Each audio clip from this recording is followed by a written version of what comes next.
દેશભરમાં ઘણા બધા મંદિરો આવેલા છે, પરંતુ એક એવું મંદિર કે જ્યાં ખેતલિયા દાદા સાક્ષાત સાપ સ્વરૂપે દર્શન આપે છે.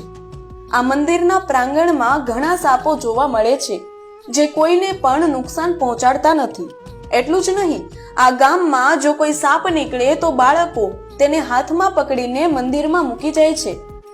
અહીં ખેતલિયા દાદાએ કળયુગમાં પણ હજારો પરચા પૂર્યા છે. ખેતલિયા દાદાના મંદિરે આવતા ભક્તોની તમામ મનોકામના પૂરી થાય છે. અહીં દૂર દૂરથી ભક્તો દાદાના દર્શને આવે છે. પરંતુ ક્યાં આવેલું છે આ મંદિર અને શું છે આ મંદિરનો ઇતિહાસ? નમસ્કાર મિત્રો, કેમ છો? ગુજરાતના વધુ એક નવા રસપ્રદ વિડીયોમાં તમારું સ્વાગત છે. દોસ્તો, રાજકોટ જિલ્લાના જસદણ તાલુકાના કડુકા ગામમાં એક મંદિર આવેલું છે અને આ મંદિર છે ખેતલા આપાનું મંદિર. દોસ્તો, રાજકોટથી 60 કિલોમીટર અને જસદણથી 20 કિલોમીટરના અંતરે આવેલા આ મંદિરે સાક્ષાત ખેતલિયા દાદા સાપ સ્વરૂપે દર્શન આપે છે. વર્ષો જૂના આ મંદિરની ખાસિયત એ છે કે અહીં ઘણા બધા નાગ દેવતાના દર્શન થાય છે. અહીં ખેતલિયા દાદા અસંખ્ય સાપના રૂપમાં ભક્તોને દર્શન આપે છે. સૌથી ખાસ વાત તો એ છે કે આ સાપ એવા છે કે જેણે આજ સુધી કોઈને પણ નુકસાન પહોંચાડ્યું નથી. ઘણા લોકો સાપને હાથમાં લઈને દર્શન કરે છે, તેમ છતાં દાદા ભક્તોને કોઈ નુકસાન કરતા નથી. ભક્તો દૂર દૂરથી ખૂબ શ્રદ્ધા સાથે અહીં માનતા લઈને આવે છે અને દાદા તેમની માનતા પૂર્ણ કરે છે. આમ તો આ મોમાઈ માતાનો મઠ છે, જેની બાજુમાં જ ખેતલા આપા બિરાજમાન છે. તો મંદિરમાં અંદર આવતા જ લીમડાના વૃક્ષ નીચે ભીમડિયા દાદા પણ બિરાજમાન છે, જે ખેતલિયા દાદાના દ્વારપાળ તરીકે રહે છે. ખેતલિયા દાદાની પાલખીની બાજુમાં જ ગાત્રાળમાં બિરાજમાન છે.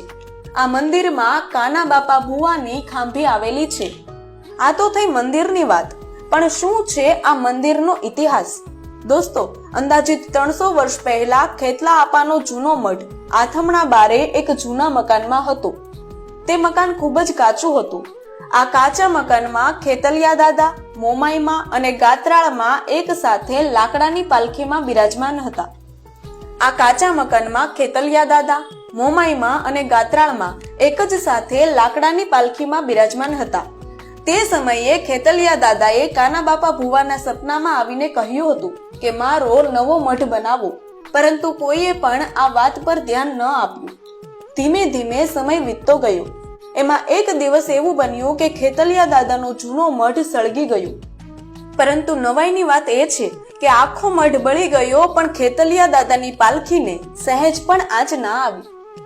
આ જોઈને બધાને ભુવાના સપનાની વાત પર વિશ્વાસ આવી ગયો અને ખેતલિયા દાદાનો નવો મઠ બનાવવામાં આવ્યો. આ મઠ ઉગમણી દિશાના મુખે બનાવવામાં આવ્યો હતો. ખેતલા આપાએ કળયુગમાં પણ અનેક પરચાઓ પૂર્યા છે. આજે પણ અહીં આવતા ભક્તોને દાદા સાપના સ્વરૂપે દર્શન આપે છે. મંદિરના પ્રાંગણની અંદર જ કોઈ પણ જગ્યાએ નાના કે મોટા સ્વરૂપમાં દાદા દર્શન આપે છે. તેથી મંદિરમાં ચાલતી વખતે ખૂબ જ ધ્યાન રાખવું પડે છે, જેથી દાદાની ઉપર કોઈનો પગ ના પડી જાય.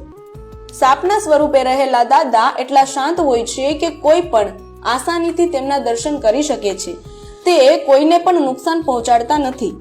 આ મંદિરમાં શ્રાવણ મહિનાની નાગપાંચમે મોટા મેળાનું આયોજન કરવામાં આવે છે, ત્યારે મોટી સંખ્યામાં ભક્તોની ભીડ જોવા મળે છે.